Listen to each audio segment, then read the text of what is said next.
Assalamualaikum warahmatullahi wabarakatuh. Bismillahirrahmanirrahim. Alhamdulillahirabbil alamin wassalatu wassalamu ala asyrafil anbiya'i wal mursalin sayyidina Muhammadin wa ala alihi wa sahbihi ajma'in, amma ba'du. Tsumma ila hadratina bil Mustafa sayyidina Muhammadin Rasulillah sallallahu alaihi wasallam wa ala alihi wa ashabihi wa azwajihi wa dzurriyyatihi wa ali baitihi wa nakhusu khususan ila walidina wa li jami'i masyayikhina wa masyayikhina khususan ila syekhna wa bitana al-bantani wa usulihim wa furu'ihim wa man intasaba ilaihim syai'ul lillahi lahum al-fatihah. A'udzu billahi minasyaitonir rajim. Bismillahirrahmanirrahim. Alhamdulillahi rabbil alamin arrahmanir rahim maliki yaumiddin. Iyyaka na'budu wa iyyaka nasta'in. Ihdinas siratal mustaqim siratal ladzina an'amta 'alaihim ghairil maghdubi 'alaihim waladdallin. Amin. Bismillahirrahmanirrahim. Alhamdulillahirabbil alamin. Segala puji bagi Allah yang telah memberikan kita berbagai macam kenikmatan. Salawat dan salam semoga selalu tercurahkan kepada Nabi Muhammad sallallahu alaihi wasallam. Alhamdulillah kita masih bisa diberikan kesempatan juga oleh Allah dalam rangka kita bisa mengaji kembali kitab Tafsir Munir. Kali ini kita akan lanjutkan pengajian kita kemarin yang saat ini sekarang kita telah sampai di surat Al-Baqarah ayat yang ke-247. Insyaallah satu ayat pada pertemuan kita kali ini yang akan kita kaji.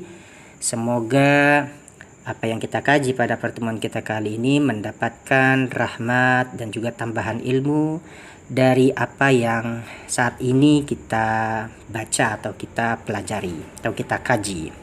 Mari langsung saja kita terlebih dahulu bacakan ayatnya dengan tujuan semoga kita pun juga dirahmati oleh Allah dengan sebab membaca ayatnya meskipun hanya cuma satu ayat saja. Bismillahirrahmanirrahim.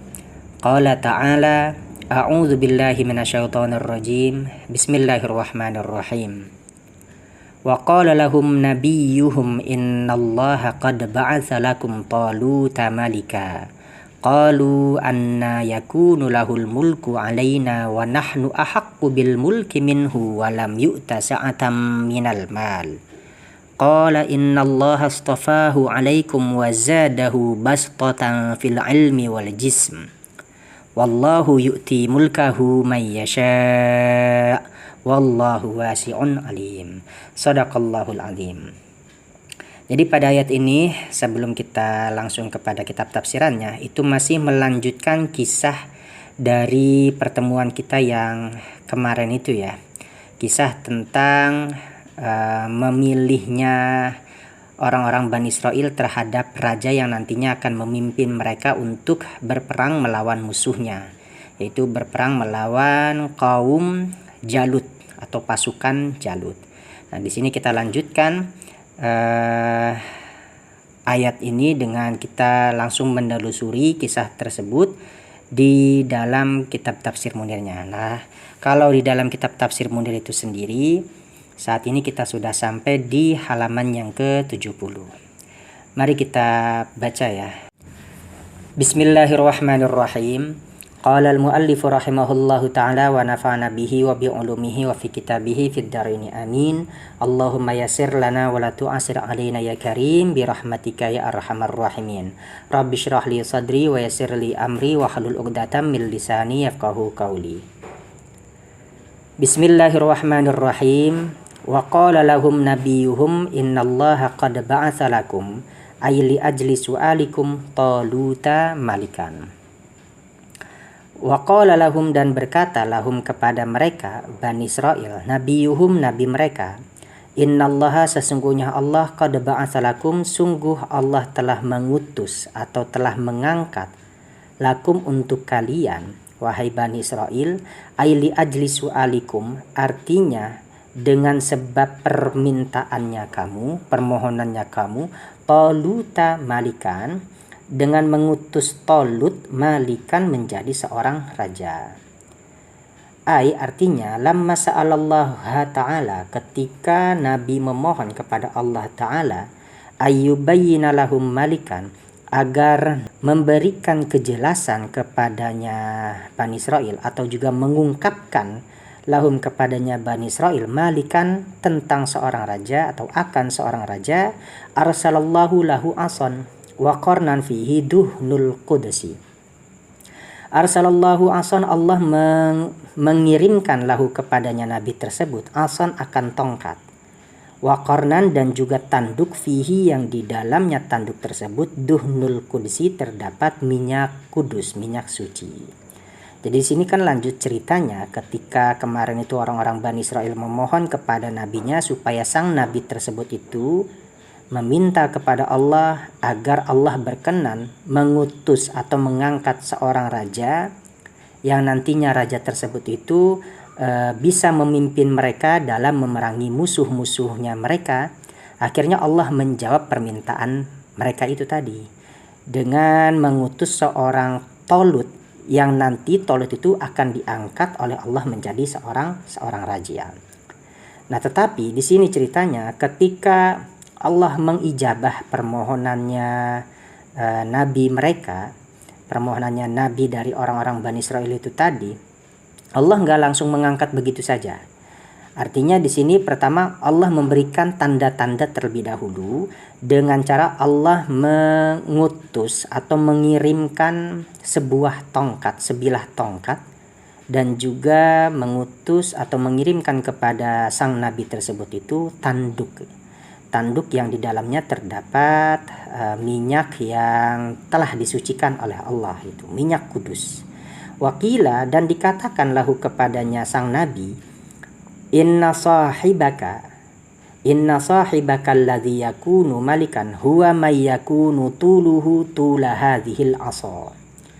Inna sahibaka, sesungguhnya kawanmu, temanmu, alladhi yakunu malikan, yang dia nanti akan menjadi seorang raja, huwa may yakunu tuluhu tula hadhil asa, yaitu adalah orang yang adanya tingginya dia, tuluhu, tingginya si orang tersebut, tula hadhil asa, itu setinggi tongkat ini, maksud tongkat yang diberikan oleh Allah kepada sang nabi itu. Wanzur ilal qarnil ladzi fihi duhnu, dan lihatlah olehmu wahai nabi. Di sini konteksnya nabi yang kemarin sudah kita bahas itu ya. Jadi kan kemarin ada perbedaan pendapat tentang siapakah nabi yang dimaksud dalam ayat ini. Nah, sebagian ulama itu berpendapat ya itu adalah Nabi Samuel. Jadi nabi sini adalah Nabi Samuel. Ada juga yang berpendapat Sam'un, ada juga yang berpendapat Hizqil, dan juga yang lain-lainnya. Tapi nampaknya nih kalau ke depannya nih kita akan membaca nanti, nampaknya Syekh Nawawi Tanar itu memilih pendapat yang mengatakan nabi di sini itu adalah Nabi Samuel gitu. Nah, jadi ketika Allah itu mau memberikan keterangan tentang siapakah raja yang akan diutus oleh Allah untuk berperang bersama orang-orang Yahudi, Allah itu memberikan kriteria ya, sudah memberikan ciri-ciri kepada sang nabi tersebut. Yang pertama adalah Allah mengirimkan tongkat yang nantinya dengan tongkat itu kalau ada seseorang yang panjangnya atau tingginya itu setinggi tongkat yang diberikan oleh Allah kepada sang nabi tersebut, maka itu ciri yang pertama. Nah, kemudian ciri yang kedua, wanzur ilal qarnil ladzi fihi duhnu, dan lihatlah olehmu ilal qarni kepada tanduk, alladzi yang fihi di dalamnya tanduk tersebut ad-duhnu terdapat minyak. Fa idza dakhala alaika rajulun, maka jika masuk alaika atasmu rajulun seorang lelaki, fantasyara duhnu, kemudian meluap ad-duhnu minyak, fil qarni dari dalam tanduk tersebut, fahuwa maliku Bani Israil, maka itu adalah raja dari Bani Israel. Ciri yang kedua, kalau memang sudah diukur, misalkan ukurannya itu ternyata sudah standar, sudah sama dengan tongkat ya, panjang tongkat yang diberikan oleh Allah kepada sang nabi tersebut, maka ciri yang kedua, kamu lihat, perhatikan kepada tanduk yang di dalamnya itu terdapat, ini tanduk yang diberikan oleh Allah ya kepada sang nabi tersebut. Kalau misalkan tanduk di situ mengeluarkan minyak, artinya minyak tersebut meluap dari dalam tanduk, maka itu sudah dipastikan dia adalah raja dari Bani Israel. Jadi ada dua tandanya itu ya, ada dua cirinya. Yang pertama, postur badannya itu tingginya setara dengan tinggi atau panjang tongkat. Yang kedua, ketika ada dia masuk menemui sang nabi tersebut dan dilihat tanduk itu mengeluarkan minyak suci, maka itu sudah dipastikan dia adalah seorang raja dari Bani Israel. Kemudian kata Allah, perintahnya lagi, faddahin ra'sahu bidduhni, maka minyakilah olehmu wahai Nabi ra'sahu terhadap kepalanya si rajul tersebut, bidduhni dengan minyak tersebut. Wa malikhu alaihim, dan angkatlah dia menjadi raja alaihim atasnya Bani Israel. Wasmuhu, dan namanya dia si rajul tersebut Talutu, itu bernama Talut. Itu jadi dikasih ciri-ciri sama Allah itu ya. Orang-orang yang akan menjadi raja dari Bani Israel itu diberikan ciri-ciri, harus sesuai dengan ciri-ciri tersebut itu tadi. Nah, kemudian fadakhala alaihi rajulun, masuk alaihi atasnya Nabi rajulun, seorang lelaki. Fantasyarat duhnu, kemudian meluap ad-duhnu, minyak, fil qarni, yang ada di dalam tanduk.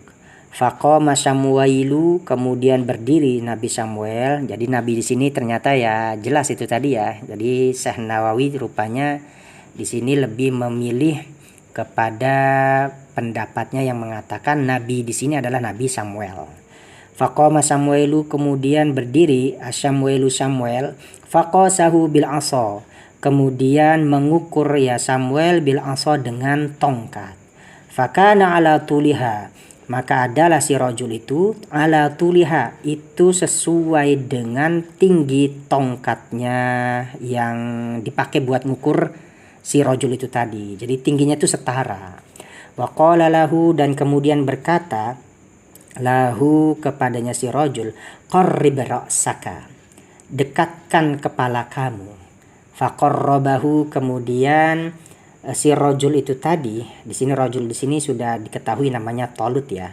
Faqarrabahu, kemudian Talut atau si rajul itu tadi mendekatkan kepalanya kepada Samuel itu tadi. Fadahanahun nabiyyu biduhnil qudsi, kemudian meminyaki terhadapnya si rajul an-nabiyyu, nabi, biduhnil qudsi, dengan minyak kudus itu tadi, dengan minyak yang keluar dari tanduk yang sudah dimiliki oleh sang nabi. Wa qala lahu anta maliku bani Israila, dan kemudian sang nabi itu berkata kepada si rajul, anta maliku bani Israila, kamu adalah raja daripada Bani Israel.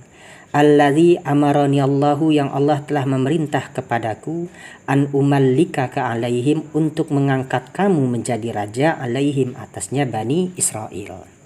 Jadi setelah si rajul itu tadi masuk, ternyata sesuai dengan kriteria yang telah diberikan cirinya oleh Allah kepada sang nabi itu tadi, langsung saja dengan penuh keyakinan sang nabi ini berkata kepada si rajul itu tadi, yang sudah terindikasi namanya itu adalah Samuel, tapi si Talut ya, Talut. Langsung nabi itu berkata, kamu adalah seorang raja dari Bani Israel yang Allah telah memerintahkan yang telah memerintahkanku untuk mengangkat kamu menjadi seorang raja atas Bani Israel. Nah, kemudian faqala Talutu, kemudian berkata Talut, amma alimta anna sibti adna min sibti muluki Bani Israila. Amma alimta, apakah kamu tahu, anna sibti, sesungguhnya keturunanku, adna itu lebih rendah, min sibti muluki Bani Israila, dari keturunan raja-raja Bani Israel. Jadi si Talut ini kemudian berkata, karena dia ngerasa kaget, tiba-tiba baru masuk langsung diangkat menjadi raja. Ya dia kaget, nggak percaya. Memangnya kamu nggak tahu wahai Nabi, saya ini berasal dari keturunan yang keturunan saya itu lebih rendah ketimbang keturunan raja-raja Bani Israel. Kemudian qala, nabi tersebut menjawab, bala, iya saya tahu. Faqala Samuelu, kemudian berkata Samuel, Allahu yu'ti mulkahu may yasha'u. Kemudian si Samuel ini menjawab, Allahu yu'ti mulkahu, Allah lah yang memberikan mulkahu, akan kekuasaannya, akan kerajaannya, man yasha'u, terhadap orang yang dia kehendaki. Jadi Allah lah yang mengangkat kamu, dan Allah berhak memberikan kekuasaan kepada siapa saja yang dia mau. Kama qala Allah Ta'ala, sebagaimana firman-Nya Allah Ta'ala. Nah, kemudian sekarang kita ingin tahu nih responnya dari orang-orang Yahudi itu tadi ketika Tolut diangkat menjadi seorang raja. Bagaimana responnya? Maka ayat ini selanjutnya menceritakan, qalu anna yakunu lahul mulku alaina. Qalu, kemudian mereka berkata, mereka di sini orang-orang Bani Israel berkata, anna, bagaimana mungkin, anna yakunu, bagaimana mungkin ada, lahu baginya Tolut, al mulku, menjadi seorang raja atau kerajaan atau kekuasaan. Jadi anna yakunu lahul mulku, bagaimana mungkin Tolut itu memiliki kekuasaan atau menjadi penguasa alaina, atas kami, menjadi penguasa alaina, atas kami. Wa nahnu ahaqqu bil mulki minhu, dan kami, padahal kami, ahaqqu itu lebih berhak, bil mulki minhu, dengan kerajaan atau dengan kekuasaan, minhu, daripadanya Tolut. Walam yu'ta sa'ata minal mali, walam yu'ta, dan juga tidaklah Tolut itu diberikan oleh Allah anugerah, minal mali, daripada harta.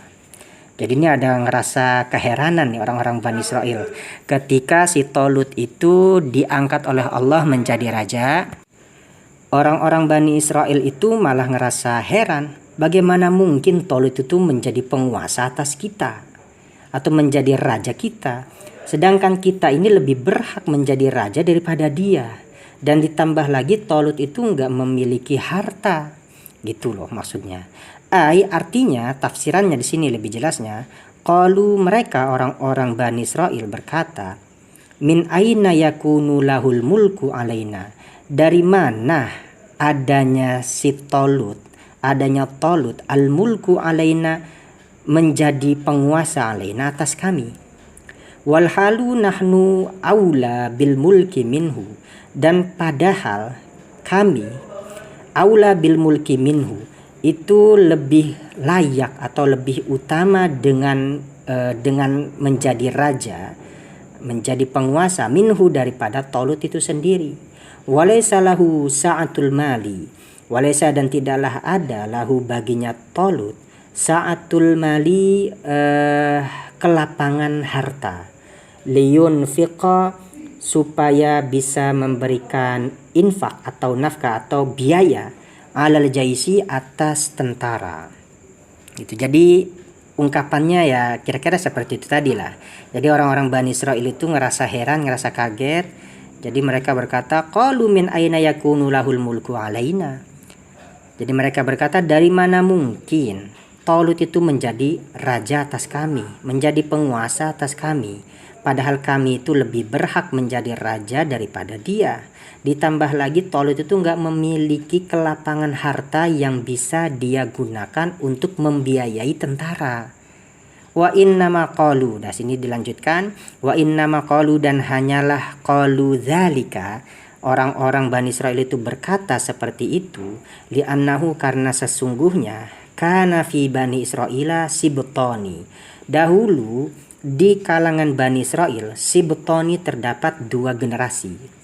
Pertama sibtu nubuwatin, generasi nubuah, kenabian. Wasibtu mamlakatin, dan yang kedua generasi mamlakah, raja. Fakana sibtun nubuwati sibtulawi bani Yaquba, maka adalah sibtun nubuwati, generasi nabi, kenabian, itu adalah sibtulawi bin Yakub. Jadi ada dua ini ya, ada dua ada dua generasi atau ada dua garis keturunan di dalam kalangan Bani Israel. Yang pertama ada Sibtun Nubuwah dan juga Sibtu Mamlakah. Jadi generasi yang melahirkan di bawah keturunan itu adalah generasi para nabi, dan yang kedua generasi yang melahirkan raja-raja. Nah, di dalam generasi yang biasa melahirkan para nabi itu adalah generasi dari Lawi bin Yakub. Wa minhu, dan sebagian daripada generasi nubuah itu tadi atau Lawi bin Yakub yang menjadi nabi itu adalah Musa wa Harunu alaihi salam. Itu adalah salah satunya Nabi Musa dan juga Nabi Harun alaihi salam. Wa sibtul mamlakati sibtu Yahuza bani Yaquba. Nah, sedangkan generasi yang melahirkan al-mamlakah, raja-raja, itu adalah Sibtu Yahuza, generasi yang berasal dari Yahuza bani Yaquba. Itu adalah generasi dari Yahuza bin Yakub. Wa minhu, dan sebagiannya dari generasi Sibtul Mamlakah itu tadi ada Nabi Dawudu. Ini nabi sekaligus seorang raja dia juga ya. Jadi nabi sekaligus seorang raja. Wa Sulaimanu alaihi salam, dan juga Sulaiman alaihi salam. Jadi kalau generasi dari Yahuza itu rata-rata melahirkan generasi yang dia diberikan kekuasaan oleh Allah, kekuasaan berupa menjadi raja-raja dan juga sekaligus nabi. Nah, Daud dan Sulaiman itu ya merupakan raja plus juga adalah seorang nabi. Jadi baru kita tahu di sini ya, ternyata di dalam kalangan orang-orang Bani Israel itu di masa lalu itu ada dua generasi yang biasa melahirkan keturunan yang luar biasa keren-keren. Satu pertama keturunan nabi, yang kedua generasi yang biasa melahirkan keturunan raja-raja bagi orang-orang Bani Israel itu tadi. Walam yakun Talutu min ahadihima, dan tidaklah ada Talut min ahadihima itu berasal daripada dua generasi itu tadi. Nah, padahal ya Talut itu bukanlah berasal dari dua generasi itu tadi, jadi nggak populer. Jadi ternyata nenek moyang atau kakek moyangnya Talut itu bukan berasal dari dua generasi itu tadi, bukan berasal dari generasi nubuah, bukan juga berasal dari generasi yang biasa melahirkan kalangan raja-raja. Jadi mereka kayaknya nggak terima gitu. Seharusnya ya kalau dia memang benar diangkat oleh Allah menjadi seorang raja, ya minimal dia harus berasal dari generasi yang memang biasa melahirkan raja-raja. Wa innama kana min sibti Bunyamina bani Yaqub. Wa innama, dan hanyalah karena adanya Talut min sibti Bunyamina itu berasal dari generasinya Bunyamin bin Yakub. Jadi ternyata Talut itu garis keturunannya itu ke atasnya itu ya asalnya dari Bunyamin bin Yakub. Jadi falamma qala lahum nabiyuhum, ketika berkata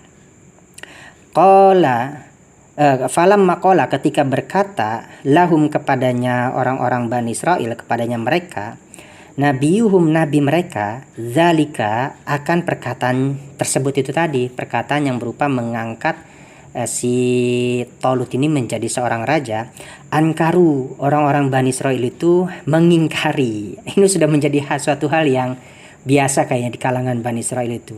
Jadi pertama dia meminta, ketika sudah diberi dia ingkar. Ya selalu begitu, memang tipikal orang-orang Bani Israel itu ya kayak gitu. Suka mengingkari apa yang telah ditetapkan oleh Allah. Padahal awalnya dia yang minta. Gitu orang-orang Bani Israel itu sampai sekarang ya seperti itu. Itu kayaknya sudah menjadi sesuatu yang mendarah daging di kalangan orang-orang Bani Israel. Waqalu, dan mereka berkata, jadi orang-orang Bani Israil itu berkata, huwa dabbagun aw ra'in aw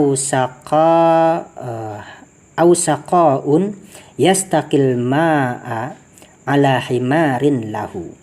Dan mereka berkata tentang si ini ya, tentang Talut. Huwa, Talut itu dabbagun, tukang samak. Aura'in atau penggembala, ausaqain atau tukang yang suka memberi minum, yastaqil ma'a yang dia memberikan air ala himaril lahu kepada atau terhadap himar, keledai yang ada padanya si Tolut itu tadi. Jadi ini perkataannya langsung saklek ini ya. Dia itu kan hanya seorang dabbag, tukang samak, kemudian juga penggembala kambing atau penggembala binatang ternak, juga hanya seorang yang setiap harinya itu bekerja seperti atau pekerjaannya itu hanya memberikan minum kepada himar-himar yang memang bisa jadi dititipkan kepada dia atau yang lainnya. Ya kerjaan-kerjaan yang remeh gitulah.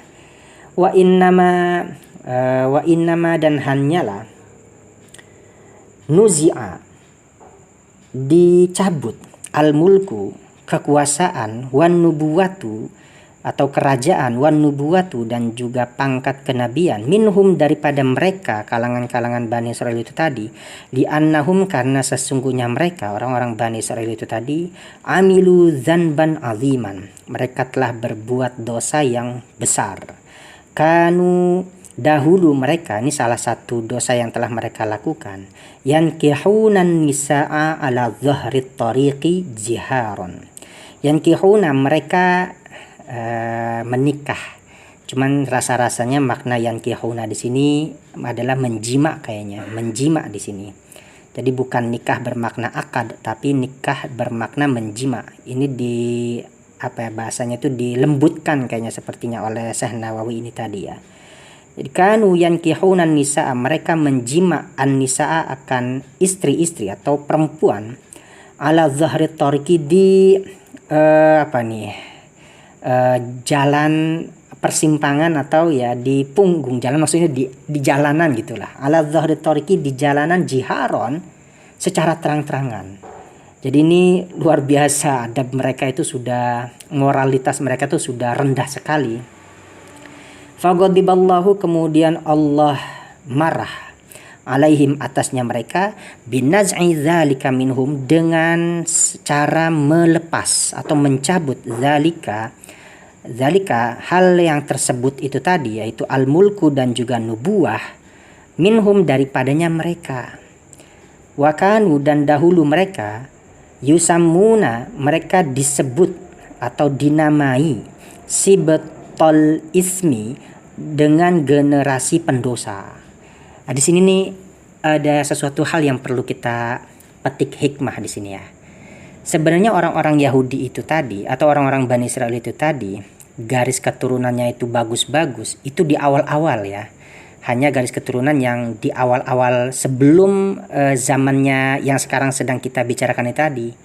Zaman dari kalangan Bani Israil yang sekarang sedang kita bicarakan. Jadi mereka ini nenek moyangnya itu garis keturunannya bagus-bagus. Allah itu selalu memberikan pangkat itu yang keren-keren kepada orang-orang Bani Israil. Kalau enggak nabi ya raja gitu. Pokoknya kalau enggak nabi ya raja.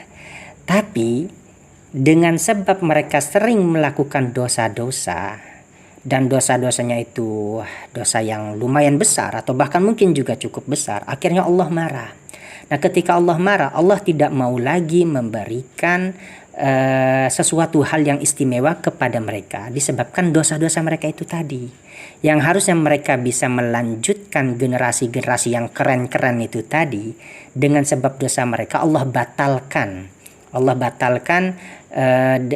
batalkan apa maksudnya? Batalkan pangkat kenabian, pangkat raja dari generasi mereka yang selanjutnya. Dengan sebab itu.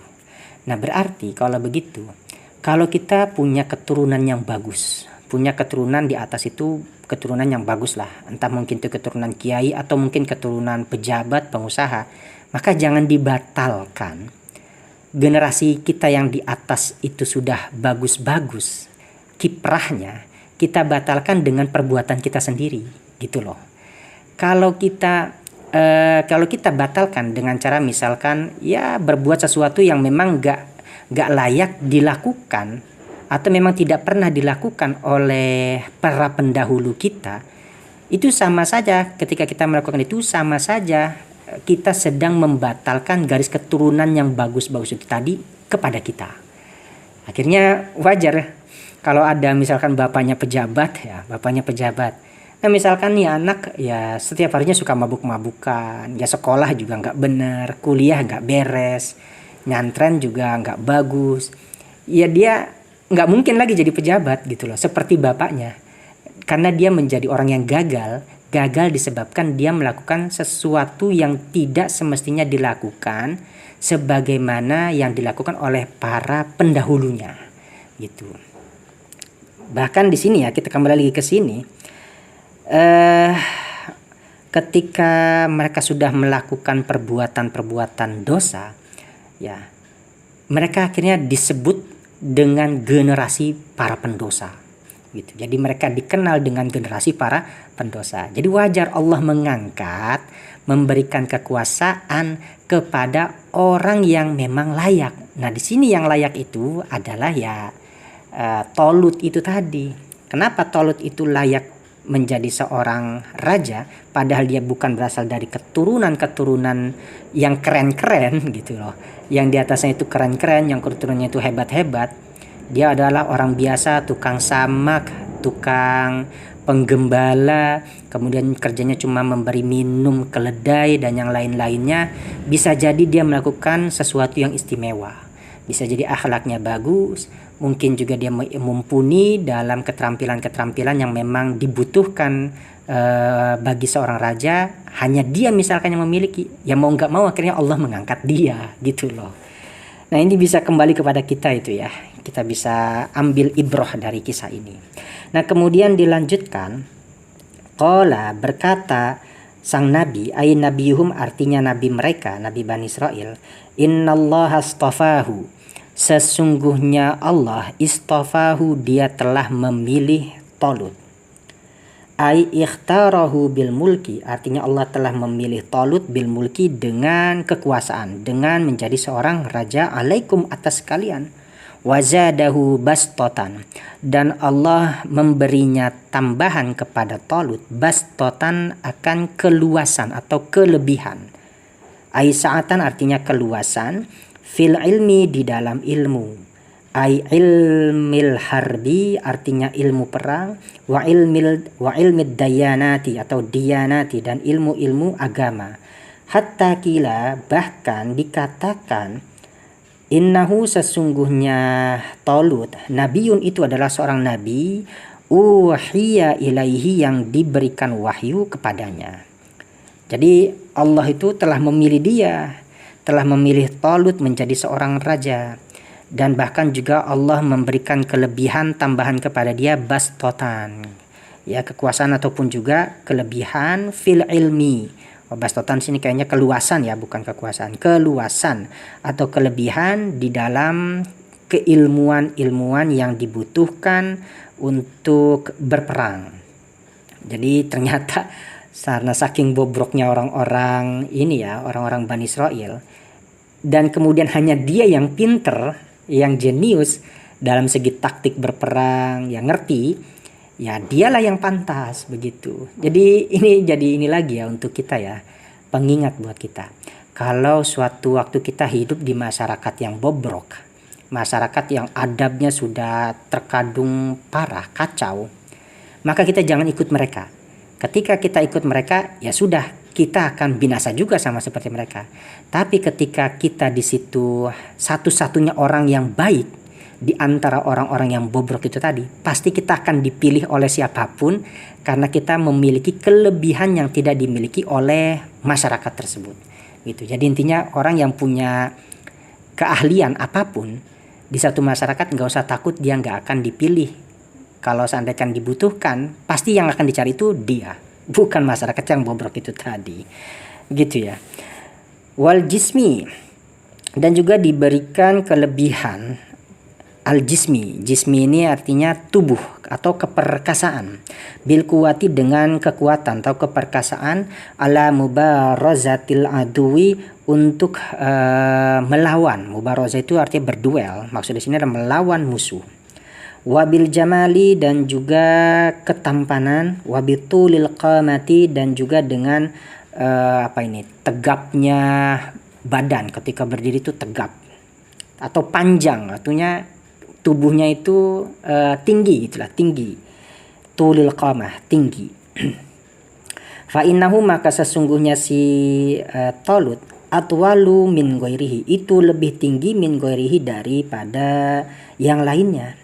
Bi ra'sihi wa mankibaihi, kalau dilihat dari segi kepalanya dan juga mankibaihi, pundaknya. Jadi Talut itu ternyata lebih tinggi dari orang-orang yang ada di masanya.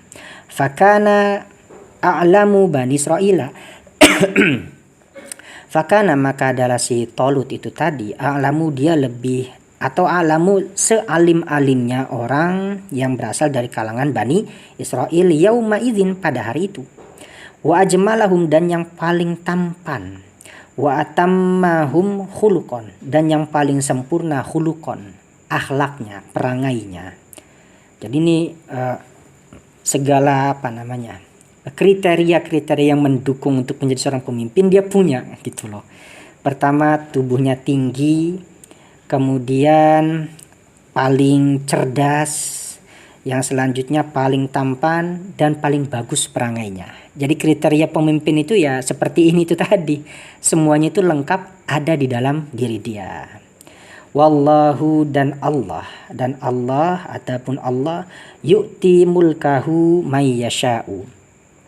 Yu'ti, Allah memberikan, mulkahu, akan kekuasaannya atau kerajaannya, may yasha'u, terhadap orang yang dia kehendaki, fid dunya, di dalam dunia. Wallahu, dan adapun Allah, wasi'un, itu yang maha luas bil atiyah, dengan pemberian atau dengan karunia. Alimun, juga yang maha mengetahui, bimayaliku bil mulki, terhadap orang yang pantas, yang layak bil mulki, menjadi raja atau dengan kekuasaan. Jadi intinya di dalam pertemuan kita kali ini, hikmahnya adalah kalau kita punya generasi yang baik atau generasi leluhur kita itu adalah orang-orang baik semua, jangan dibatalkan warisan mereka yang nanti akan kita miliki, jangan dibatalkan dengan sebab kita melakukan keburukan-keburukan. Karena ketika kita sudah tidak mumpuni sebagaimana para leluhur kita, bisa jadi nanti apa yang harusnya kita dapatkan, apa yang harusnya kita wariskan, itu akan diberikan oleh Allah kepada orang yang lebih layak daripada kita.